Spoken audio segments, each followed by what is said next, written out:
네, 오늘은 이제 세 번째 계명의 말씀을 함께 나누도록 하겠습니다. 의미를 53문은 이제 세 번째 계명이 무엇입니까? 라고 질문을 하고 있고, 세 번째 계명에 대해서 답하기도 우리가 알고 있는 것처럼 너는 내 하나님 여호와의 이름을 망령되게 부르지 말라. 여호와는 그의 이름을 망령되게 부르는 자를 죄 없다 하지 아니하리라 라고 하신 그 말씀의 내용입니다. 그래서 세 번째 계명에서 요구하고 계시는 것, 하나님께서 이 계명의 말씀들을 통해서 우리에게 원하시는 삶의 모습이 무엇이냐면 거룩한 존경심을 갖고 하나님의 이름과 칭호와 성품과 규례와 말씀과 역사를 사용하는 것을 우리에게 요구하십니다. 그러니까 이 망령되게 부르지 말라고 하는 것은 거룩하게 하나님의 그런 어떤 존귀하심과 영화로우심과 능력과 어떤 엄미하심과 이 모든 것에 합당하게 하나님의 이름을 부르고 대하라라고 하는 어떤 그런 의미들이 담겨져 있다는 것이죠. 그래서 이 세 번째 계명에서 하나님께서 금하고 계시는 것은 하나님이 자신을 알리신 것들을 조금이라도 거룩하지 않게 취급하거나 남용하는 것을 하나님께서 금하시는 것이에요. 그래서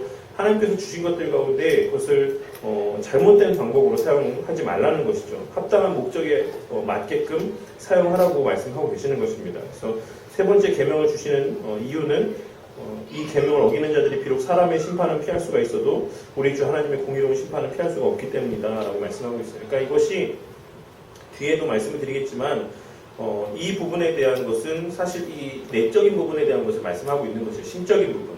그래서 그 마음의 중심의 부분. 그래서 이것이 사람의 눈에는 안 보일 수 있다.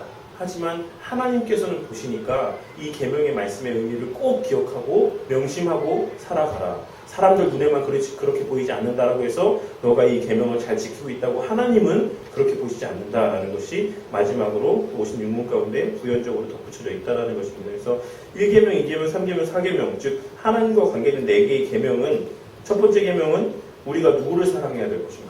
두 번째 계명은 하나님을 그러면 어떻게 사랑해야 될 것인가? 세 번째 계명은 그럼 어떤 가짐을 갖고 사랑해야 되는가? 그리고 네 번째 계명은 그 표상, 그 모범이 무엇인가? 우리가 무엇을 통해서 그것을 알 수가 있을 것인가? 라는 것들로 요약을 할 수가 있을 것입니다. 그래서 어쨌든 1계명과 2계명은 앞서 말씀드린 것처럼 예배에 있어서의 외적인 요소를 말한다라고 하면 세 번째 계명은 예배자의 자세, 그 마음의 중심에 대해서 말씀하고 있는 것이다라고 할 수가 있는 것입니다. 그래서 1번에 이제 하나님의 이름에 대해서 우리가 먼저 생각을 해봐야 돼요. 이 이름이 도대체 의미하는 바가 무엇인가? 성경의 말씀들 가운데 하나님의 이름을 통해서 하나님께서 증거하시고자 하는 그 뜻과 의미가 무엇인가를 우리가 먼저 규정을 해야지만 이 의미, 하나님의 이름을 망령되게 부르지 않는다라고 했을 때에 어떤 그 온전한 삶을 살아갈 수가 있겠죠. 그래서 그 내용을 보시면 1번에 여호와의 이름은 그분의 명성이다라고 할 수가 있습니다. 그래서 베토벤이라고 하는 이름이 의미를 지니는 것은 그가 작곡했던 위대한 곡들 때문인 것처럼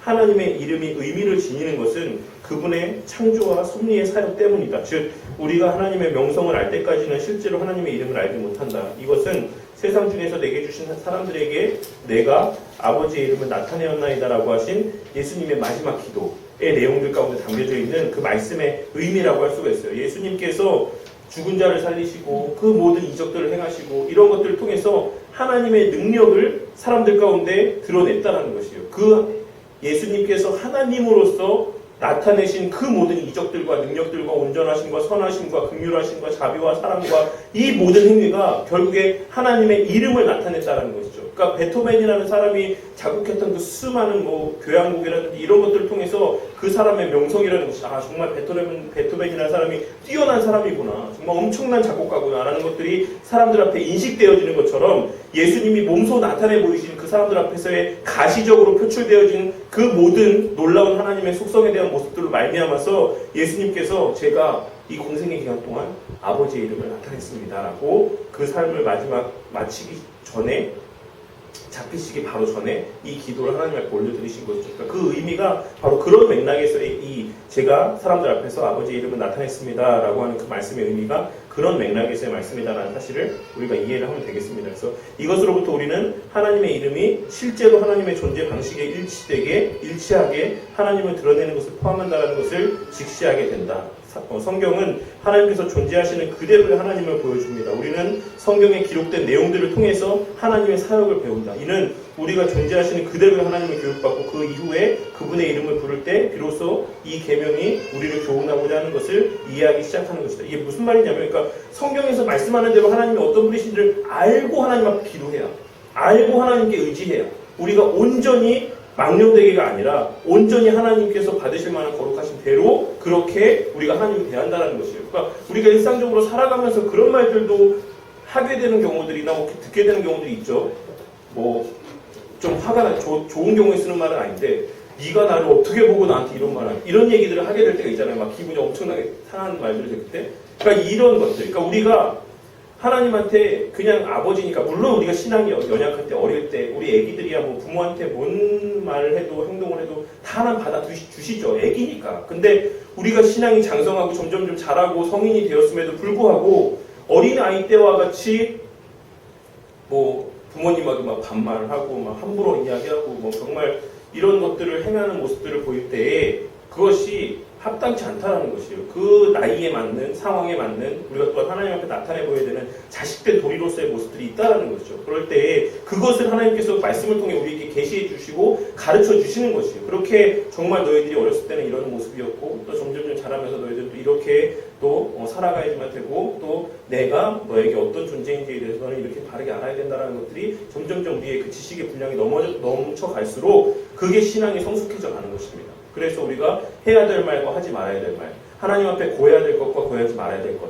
이런 것들, 이런 모습들을 분별할 수 있게 되고 그렇게 우리가 점점점 그리스도를 닮아가는 그 부모를 닮아가는 부모의 성품을 나타내는 그러한 삶을 살아갈 수가 있다는 것이죠. 그런데 우리가 말씀을 통해서 그런 것들을 알지 못한다라고 하면 여전히 매일같이 정말 철없는 정말 합당치 아니한 그런 것들을 구하고 말하고 행동하고 그런 어떤 모습들을 나타내 보일 수가 있다라는 것이에요. 그래서 그런 어떤 말씀을 하고 있는 것입니다. 그래서 이번에 보시면 여호와의 이름과 우리와 함께 하심, 이름은 그 존재를 나타내고 이름과 존재는 분리될 수가 없다. 그래서 일반적으로도 이 땅에서 그 이름이 사라지게 하겠다.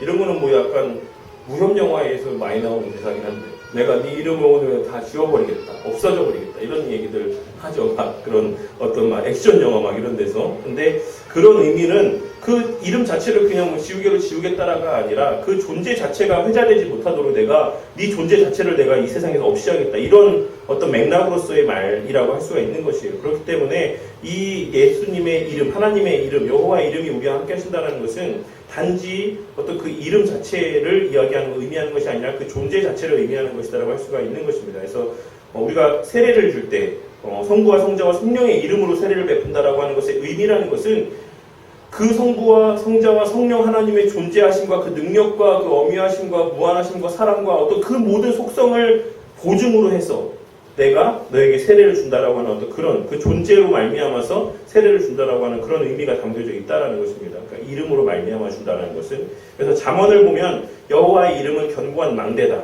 의인은 그리로 달려가서 안전함을 얻으리라. 이 말씀은 어떤 그 이름 자체, 여호와 이름 써놓고 그걸 붙들고 있으면 거기에서 뭐 위안을 얻겠다 이런 것이 아니라 그 하나님의 존재로 말미암아서 우리가 안전과 위로와 어떤 그러한 소망과 어떤 그런 보장을 받을 수 있을 것이다라는 그런 의미들이 담겨져 있다라는 것이죠. 그래서 하나님의 이름에 대한 히브리인들의 태도라는 것은 우리가 잘 알고 있는 것처럼 지극히 두려워하고 조심스러워하고 입 밖에 낼 수도 없고 막 서기관들은 그러다가 뭐 이것이 명확하게 뭐 문헌적으로 안전하게 이렇게 발견된 것은 아니지만 그냥 이렇게 속설에 의하면, 전승에 의하면 서기관들이 막 이렇게 성경을 필사하다가 여호와 이름이 나오면 갑자기 딱 그걸 멈추고 나가서 몸을 또 깨끗하게 씻고 와서 또 쓰고 막 이럴 정도로 그 하나님의 이름을 대하는 데 있어서의 이스라엘 백성들의 어떤 그러한 태도라는 것은 아주 지극했다라는 것이죠. 그래서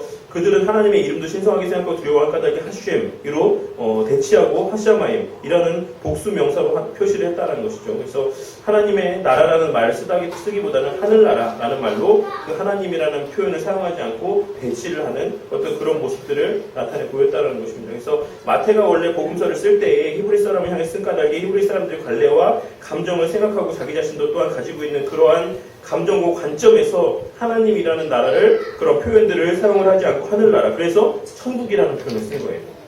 마태복음에서 마태가 이야기할 때에는.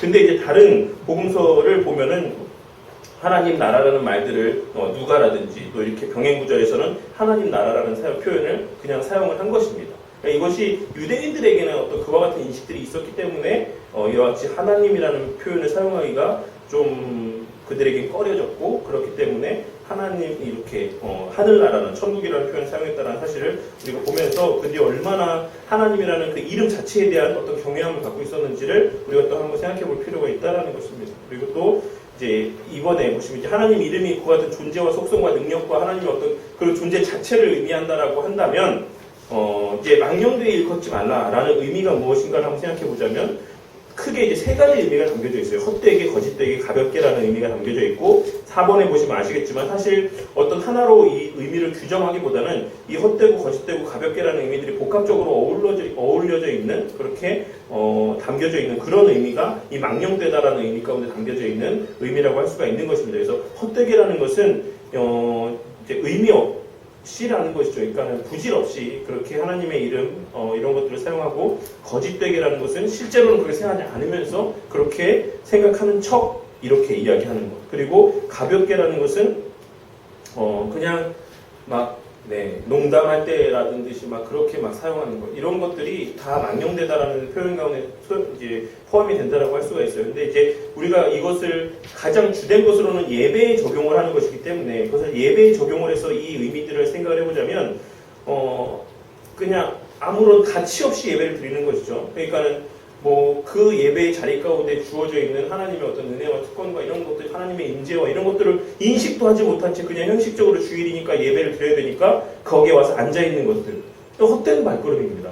예전에 제가 설교 때도 말씀을 드렸지만 어떤 헌금의 의미를 온전히 알지도 못하고 하나님께 드리는 헌금들, 그거 그냥 길바닥에다 돈 버리는 거랑 똑같은 거예요. 그 사람은 그것을 하나님께 드렸다라고 생각할지 모르겠지만 사실 아무런 의미 없는 그러한 그냥 돈을 낭비하는 것에 불과하다는 것이 되는 것이고 예배도 뭐 기도도 마찬가지입니다. 그걸 거짓되게라는 것은 실제로 거기에 하나님이 계신 것을 믿지 않으면서 믿는 것처럼 기도를 할 때 그 기도가 하나님께서 들으신다는 것에 대해서 믿지 않으면서 기도하는 것, 그와 같이 확신하지 않으면서 신앙의 행위들을 나타내고 예배를 드리는 것, 그런 것을 다 거짓되게 하는 것이다라고 할 수가 있는 것입니다.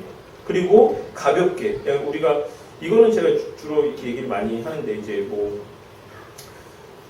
예전에도 말씀드렸듯이 권사님들이 우리 권사님이 얘기하는 게 아니라 어쨌든 나이 있으신 권사님들이 막 아이고 주여 막 이렇게 하는 것도 있죠. 이게 사실 물론 이게 그냥 막 입에 붙어가지고 우리 권사님들이 교회에서 계시고 막 이러다 보니까는 나오는 거지만 이게 어떻게 보면은 좀 너무 지나치게 그냥 막 습관적으로 아무 의미가 없이 그렇게 나오는 어떤 표현들이 될 수 있다는 거죠. 그런 것들도 뭐 그게 막 지옥과 죄는 아니지만 될 수 있으면 지양하는 것들이 우리가 더 바람직한 하나님의 어떤 존재에 대해서 막 그런 어떤 존귀하게 대하는 그런 모습이 된다는 거죠. 옛날에 왜 왕의 이름이 조선시대의 왕의 이름이 한자였는지 아십니까? 주로 이산, 이도 왜 다 한자를 썼는지 아세요? 예전에 왕이 조선시대에 자기가 이름으로 그 어떤 단어를 사용하면 일반 백성들은 그 단어를 사용을 못하게 됐었어요. 그러니까 왕이 이름을 두 자씩 쓰게 되면 왕이 대를 이룰수록 백성들이 쓰지 못하는 단어들이 점점 늘어나는 거예요.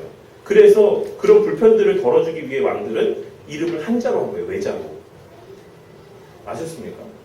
그러니까 그만큼 정도로 백성들이 막 왕의 이름을 그 입에 그냥 일상생활 하면서도 그 뜻이 아닌 단어, 일반 단어로도 그걸 사용하지 못하는 그런 시대였다는 거죠. 그만큼 왕의 이름에 대해서 그렇게 사람들이 어떤 경외함을 갖고 그런 어떤 존중함을 나타내 보였다는 것이에요. 근데 사물며 어차피 우리랑 똑같이 밥 먹고 먹고 싸고 자고 하는 그런 왕들에 대한 이름도 막 그렇게 사람들이 대하는 그런 시대들이 있었는데 하물며 우리가 하나님의 이름을 입에 담는 것에 있어서 그냥 막 아유 넘어질 뻔했다고 아유 주여 물건 떨어뜨릴 뻔했다고 아유 주여 이렇게 하는 것들이 사실 어떻게 보면 친근함의 표시고 우리가 하나님을 가까이 하고 이런 것일 수도 있지만 또 어떻게 보면은 또 되게 우리가 하나님의 이름을 너무 가볍게 생각하는 것이 아닌가라는 것들의 모습으로 비춰질 수도 있다는 거죠. 그래서 어쨌든 가장 쉽게 들 수 있는 예를 그렇게 사용했지만 교육자들이 말씀을 갖고 농담을 한다든지 제일 많이 하는 게 교육자들이에요. 제가 전도사 때 너 막 사람들 핀잔 줄 때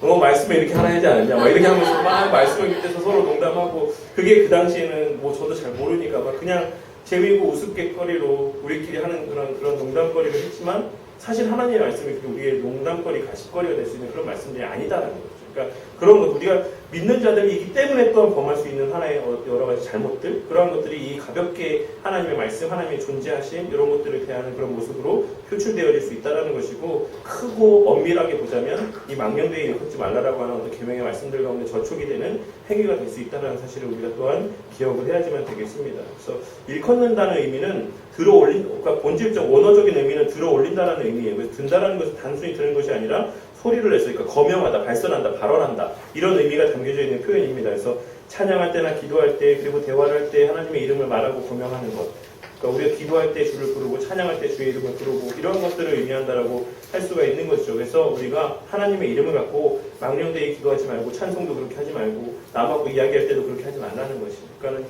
예배 드릴 때 다 예배와 결부된 이야기지만 찬양의 가사의 어떤 고백의 의미들을 곰곰이 생각해보지 않고 어떤 곡조에만 그 감정이 쏠리는 가운데 내가 지금 무슨 말로 가사를 고백하고 있는지도 인지하지 못하고 그렇게 찬양할 때가 사실 많이 있을 때가 있어요. 그게 사람인지라 다 그렇습니다. 그런데 찬양은 그런 것이 아니다라는 것이죠. 찬양은 곡조에 우리의 신앙을 고백하는 어떤 감사의 어떤 내용들을 고백하는 그런 의미들이 담겨져 있으니까 우리가 무슨 말을 지금 내 입으로 지금 하나님 앞에 고백하고 있는지에 대해서 늘 명확한 인식이 있어야지만 된다는 것이에요. 그저 멜로디만 좋으면, 그저 곡조만 그냥 흥겹고 어떤 감성적이고 막 내 듣기에 귀에 좋아 보이고 이런다라고 우리가 그 찬양을 그냥 막 즐겨 부르고 이러는 것이 아니라 그 찬양을 부를 때마다 그 찬양 가운데 어떤 가사가 담겨져서 하나님께 올려드려지고 있는지에 대한 명확한 인식이 있어야지만 된다는 것이에요. 그것이 또한 하나님의 이름을 망령되게 부르지 않는 어떤 그런 의미들이 된다는 것입니다. 그래서 최근에는 한동안 이 복음성가들이 막 엄청나게 만연해질 때에는 정말 이런 가사에 대한 것들이 별로 깊게 다뤄지지 않는 어떤 그런 때가 있었어요. 한동안. 근데 또 최근에는 제가 이렇게 찬양들을 들어보면 너무 가사가 좋은 찬양들이 많이 있습니다. 그래서 알아보면 요즘은 이제 CCM 이제 쪽에 있으시는 분들도 그 가사들을 목사님들에게 감수를 받고 막 이런 경우들이 많이 있더라고요. 너무 바람직한 것이다라고 생각해요. 우리가 정말 그렇게 성경적이고 하나님 중심적인 어떤 그러한 가사들을 온전히 딱 그 곡조에 이렇게 실어서 찬양을 할 때 그것이 참된 찬양이 되는 것이지, 그냥 막 이게 누구를 대상으로 하는 말인지도 분별하기 힘든 막 그런 어떤 성경적인 베이스가 없는 그런 찬양들을 우리가 무분별하게 막 이렇게 해서는 안 될 것이다라고 생각해요. 이게 앞선 자들이 또한 요새 이렇게 또 앞선 그런 찬양을 인도하시는 분들이 또 너무나도 그런 부분에 깨어서 잘 이렇게 인도하시는 것들을 보면 너무 또 감사한 일이다라고 생각합니다. 어쨌든 그런 부분까지 다 포함된다는 것을 또 기억을 하시고, 이제 3계명을 범하는 구체적인 경우들이 있어요. 하나님의 이름을 경소로 하거나 불경건하게 말할 때, 하나님의 이름을 미신적으로 혹은 마술적으로 사용할 때,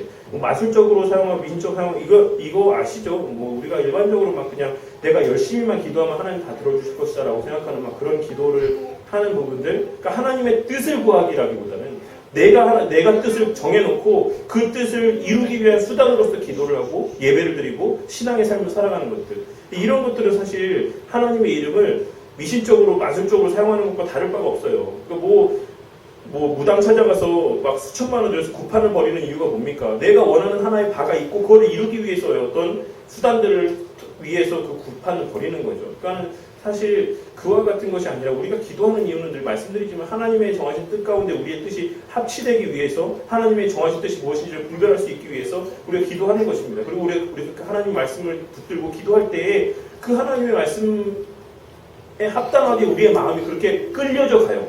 우리 본성이 그렇기 때문에, 우리의 본래 지음받은 형상이 하나님의 형상으로 지음받았기 때문에 우리가 성령 하나님의 인도하심에 끌려서 하나님을 향한 하나님의 영광을 위한 온전한 기도의 제목들을 올려드리면 들릴수록 우리의 그 기도의 내용들이 하나님의 뜻에 합치되어져 간다. 우리가 본성이 그렇기 때문에 그것을 우리 편에서 보면 그 기도가 응답됐다라고 이야기를 하는 것이에요. 사실은 하나님의 뜻이 성취된 것입니다.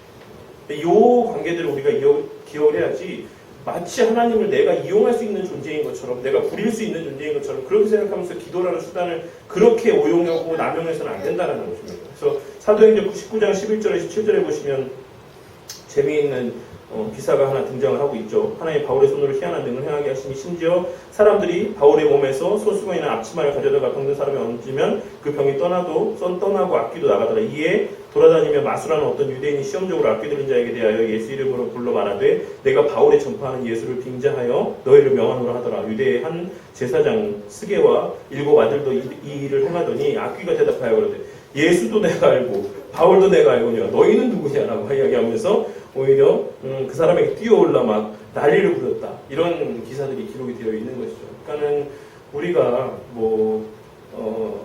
지난주인가요? 설교 때도 제가 말씀드렸지만 하나님에 대한 명확한 인식이 없이 하나님에 대한 명확한 자각이 없이 그냥 하나님의 이름만을 이용해서 어떤 일들을 행하고자 하는 일들 사실 합당치 않다라는 것입니다. 근데 불행히도 오늘날에 하나님에 대해서 배우고자 하는 열의는 떨어지고 그저 하나님을 이용해서 뭔가 좀 평안한 삶을 누려보고 좀 한번 잘 살아보겠다라고 하는 어떤 그런 마음으로 교회를 다니고 신앙생활을 하는 사람들 또 기도하는 사람들이 많이 있다는 것은 참 안타까운 일이 아닐 수 없다라고 생각합니다. 그리고 또 세 번째 보시면 하나님의 이름으로 거짓 맹세하는 경우 혹은 서약한 것을 어기는 경우 또 하나님의 이름으로 저주하거나 혹은 하나님 이름을 모독하는 것 그리고 생각 없이 드리는 기도와 찬양 이것이 이제 가장 많이 우리가 범하는 실수죠. 기쁘지 않은데 항상 기쁘도다 이렇게 안 기쁜데 그리고 감사드려 은혜입니다 모든 것이 아니 속은 막 부글부글한데 막 찬양의 가사는 막 그렇게 막 고백하고 네 아니 그렇게 하면 안 된다는 거예요. 차라리 이걸 다무는 게 낫지 않을까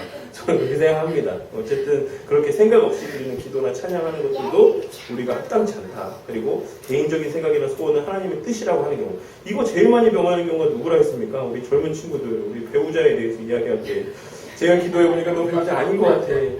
그거는 자기 생각이에요. 그거는 알 수가 없어요. 우리가 그냥 정말 하나님의 선한 뜻을 위해서 내가 가정을 이룬다라고 하는 확신만 있다라고 하면은 그게 하나님의 뜻인 것이지 좀 이런 얘기는 안 했으면 좋겠습니다. 그냥 내 뜻이라고 내 마음에는 안 들어. 이런 부분이 좀 내 걸려. 이렇게 얘기하는 게 맞지. 그거를 하나님의 뜻으로 포장해가지고 막 거룩하게 이렇게 하는 거는 정말 안 돼요. 이거 정말 조심해야 되는 하나의 그리스도인의 큰 어떤 위험 요소라고 생각합니다. 그리고 하나님을 학문의 대상이나 연구의 대상으로 여기는 경우 늘 말씀드리지만 개혁주의 신앙을 표방하고 추구한다라고 하는 사람들 가운데 이런 경향을 보이면서 신앙생활하는 사람들이 꽤 있다는 것이에요. 그리고 실제 어떤 하나님에 대한 두려움과 경외함은 하나도 그 사람의 수반이 되지 않는데 그 신앙을 마치 지식의 정도 유무로 증거하려고 하는 나는 이만큼 하고 나는 기독교 강론을 몇 번 읽었어. 나는 신앙 고백서를 달달달 외워. 이런 것들을 통해서 신앙을 자랑하려고 하는 것들 이런 것들도 사실 합당치 않다는 것이죠. 정말 사소한 부분이라도 하나님을 체험하고 하나님을 경험하고 하나님을 알고 하나님을 누리며 살아가는 삶이 온전한 신앙의 삶이 된다는 것을 우리가 꼭 명심해야지만 되겠습니다. 그래서 그런 것들을 우리가 주의해야지만 되고 하나님의 이름을 망령되게 일컫는다라고 했을 때 이런 범주의 어떤 구체적인 어떤 삶의 모습들로 우리가 이런 잘못들을 범할 수 있다는 것이죠. 근데 우리가 이런 죄를 하나도 안 짓는다는 것을 말씀드리는 건 아니에요. 누구나가 부지불식간에 연약하니까는 이런 잘못들을 범할 수 있어요. 근데 중요한 것은 이게 하나님께 기쁨이 되지 못한다는 것을 아는 것이고 알게 되면 어떻게 됩니까? 기도하죠. 회개하고 그렇게 해서 돌이키게 되고 그렇게 신앙의 삶을 하려고 하나님께서 이것을 주신 것이지 마치 내가 너 이거 하면 너 잡아서 아주 그냥 못 살게 해 이런 의도로 하시는 말씀이 아니에요. 그것이 죄인 것을 알라고 하고 회개하라고 하시고 그 회개를 통해서 죄사함의 은혜들을 누리라고 하나님께서 알려주시는 겁니다. 그러니까 그냥 의인이라고 생각하고 이렇게 자기 잘난 맛에 살지 말고 그래서 이제 맹세와 서원에 대해서 우리가 또 오해가 있을 수 있기 때문에 그 부분에 대해서만 웨스트민스터 신앙고백서 이제 22장에는 합법적인 맹세와 서원에 대한 내용들이 쭉 기록이 되어 있어요. 그래서 우리가 맹세를 할 수 있냐 없냐 이 부분에 대한 것들에 대해서 제가 예전에도 한번 설교를 한 적이 있는데 도무지 맹세하지 말지니라고 하신 그 말씀 때문에 그리스도인은 맹세하면 안 된다라고 하는 경우들이 있어요. 근데 그 문맥과 내용들을 살펴보면 예수님의 그 생략된 말들이 있다라는 것이에요. 너 그따구로 할 거면 너 이딴 식으로 할 거면 아예 맹세 자체 하지 마. 이런 뉘앙스로 예수님께서 말씀하신 것이지 맹세 자체 그 본질 자체를 부인하신 것은 아니다라는 것을 우리가 좀 주의해서 그 말씀을 통해서 깨닫고 마음에 새겨야지만 되겠습니다. 그래서 어쨌든 이 전체적인 신앙고백서의 내용들을 한번 쭉 살펴서 보시면 되겠고 이제 그 뒤에 내용들만 좀 한번 실제적으로 보시고 좀 마치도록 하겠습니다. 그래서 이게 이제 G.I. 윌리엄슨 목사님이라는 분께서 웨스트민스터 신앙고백에서 강의에 기록하신 내용인데 개신교들 가운데서 아주 위험하게 짝이 없는 형태의 이 같은 죄가 흔히 행해지고 있다. 이를 예로 사람들을 자극해서 흔히 심리적인 감정의 유도에 의해 얼떨결에 순간적으로 서약화되어 서명케 하는 일들을 들 수가 있다. 무엇보다도 가장 슬픈 것은 흔히 어린이들이 여기에 희생양이 된다는 사실이다. 라고 이야기를 하고 있어요. 무슨 말입니까? 우리가 흔히 어떤 집회 현장들에 가면 막 어떤 우리가 찬양과 어떤 그런 분위기에 취해서 막 여기서 하나님의 일을 할 사람 일어나십시오. 막 지금 막 손 들고 막 쓰십시오. 하나님 서원하십시오. 막 이렇게 한단 말이에요. 그러면 막 그 분위기에 취해서 막 너도 나도 일어나가지고 내가 목사로 살겠습니다. 선교사로 살겠습니다. 근데 이제 뒤돌아보면 이게 아닌 거예요. 현실로 돌아보면. 제 주변에도, 그러니까 제 모교회에서도 이제 그런 어떤 이제 뭐 별들의 운동이라고 이제 장례 선교사 목사 뭐 혹은 뭐 사모는 거기 별에 왜 들어가는지 모르겠지만 어쨌든 그렇게 해서 그렇게 될 사람들을 미리 어렸을 때 서원을 해서 이제 특별히 또 따로 교육도 하고 이렇게 한단 말이에요. 근데 이제 그게 뭐 정말로 하나님 앞에서의 말씀 붙들고 오랜 시간 기도하며 하나님 주시는 감동으로 그렇게 하는 거면요 괜찮습니다. 이 지금 전체의 맥락에서 이 목사님께서 말씀하고 있는 것은 그 자체가 다 잘못됐다. 서원하고 하는 거 다 잘못됐다. 이렇게 얘기하시는 게 아니라 그 감정과 분위기에 취해서 막 사람들을 막 그렇게 막 몰아가서 막 그렇게 하게끔 만드는 것을 주의하라고 말씀하고 있는 것이에요. 그런데 사실 그런 것이 없이 막 뭐 눈치를 줘요. 막 직분자인데 애를 낳는데 서원 안 해요. 아유 별 서원 하셔야죠. 자녀 이게 하셔야죠. 계속 막 그런 것들을 준단 말이에요. 눈치를 주고 막 그래서 마지못해 부모님이 막 그거 써가지고 막 별이 되고 나중에는 뭐 별똥별이 되고 막 이렇게 이런 일들이 막 비일비재하게 벌어진단 말이에요. 근데 그런 식으로의 소원은 하나님 합당치 않다라는 것이에요. 하나님께서 정말로 주시는 감동이 있는지, 정말로 어떤 하나님의 뜻이 분명한지에 대해서 묻고 또 묻고 어떤 그런 숙고의 과정들을 통해서 하나님이 주시는 마음이 확실하다라고 하는 내 안에서 어떤 확신과 하나님의 어떤 분명한 사인이 있을 때 우리가 소원하고 그렇게 또 신앙의 삶을 살아가는 겁니다. 그래서 우리가 그 뒷페이지에 보시면 되어 있는 것처럼 어린이들이 그들의 부모의 언약서 서문에 의해서 매이게 된다는 것을 부인하는 내용이 말이 아니라 신자들의 자녀들은 언약의 자녀들인 것은 맞다. 그들은 부모들의 서원에 의해서 하나님 명하신 모든 일들에 매이게 된다. 그렇기 때문에 더 부모들이 조심해야 된다는 것이에요. 더 부모들이. 그리고 부모라고 해서 하나님이 명하시지 않는 어떤 것에 자녀를 영구적으로 매이게 할 수는 없다라는 것이죠. 이런 것들을 또한 기억을 하시고 자녀들을 권하여 그들이 아직 자력으로 소원할 수 없는 것에 대해서 소원할 수 없다라는 말이 아니라 이런 것들을 행할 때에 그 부모로서 그 책임을 갖고 하나님 앞에 위임받은 그 권한의 막중한 책임을 더 인지하는 가운데 정말 고민하고 또 고민하고 기도하고 또 기도하는 가운데 자녀들을 위한 어떤 소원들이나 어떤 일들에 대해서 진행할 필요가 있다는 것을 말씀하고 있는 것입니다. 그래서 어쨌든 박스로 네모 박스에 있는 내용을 정리를 하자면 오직 하나님만이 심령을 감찰하실 수 있다는 너무나도 당연한 말입니다. 세 번째 계명이 첫 번째 계명이나 두 번째 계명보다 훨씬 더 하나님을 제외하고 그 어느 누구도 식별할 수 없는 예배의 측면과 개별 신자에 연관되어 있다는 사실을 우리가 알 수 있다는 것이고요. 그 내면적인 것에 관계되고 있다는 것이 망령되기 일컫는다는 것. 저 사람이 정말로 예배를 드려서 앉아있는데 이 사람이 정말 하나님을 인지하고 예배를 드리는지 아니면 그냥 앉아있는지 물론 티가 나는 경우들도 있지만 티가 나지 않는 경우들도 훨씬 많다는 거죠. 저 사람이 정말로 하나님을 신뢰하고 확신하는 가운데 기도하고 있는지 아니면 그냥 기도하고 있는지 저 사람이 정말 그 찬양의 가사를 정말 인지하는 가운데 감격하여서 찬양을 하고 있는지 그냥 찬양하고 있는지 사람들이 겉으로 봐서는 그 내용들에 대해서 모른다라는 것이에요. 그런데 그렇기 때문에 하나님께서 마지막에 그 문답을 통해서 우리가 명심하라고 이렇게 덧붙여놓은 내용은 하나님은 사람의 마음을 감찰하시는 분이시다라는 사실을 우리가 잊지 말아야 된다고 말씀하고 있는 것이에요. 이 예배 자리 가운데 이 예배가 정말 하나님께서 받으시는 예배인가? 우리의 기도가 하나님께 합당한 기도인가? 우리의 신앙의 삶이 정말 하나님의 영광을 위한 그런 신앙의 삶인가? 이런 것들을 하나님은 보신다는 것이죠. 그저 뭐 우리가 있는 거 그냥 팔아서 하나님 앞에 드리기만 하면은 뭐 나도 칭송받고 하나님들 다 기뻐하시겠지 라고 하는 어떤 그런 생각들을 갖고 신앙생활 해서는 안 된다는 것이죠. 정말로 내가 과부에 두 맷돈과 같이 정말 이것밖에 드릴 수 없음에 대해서만 안타까워하며 정말 하나님께 감사하며 그렇게 내가 헌금을 드리고 있는 그런 모습인지에 대해서도 늘 스스로 돌아보고 그런 것들이 하나님께 가치 있다는 사실을 우리가 늘 명심하고 살아야지만 된다는 것입니다. 그래서 우리가 오늘의 이 내용들 세 번째 계명 하나님의 이름을 악령되게 부르지 말라. 이 말씀은 곧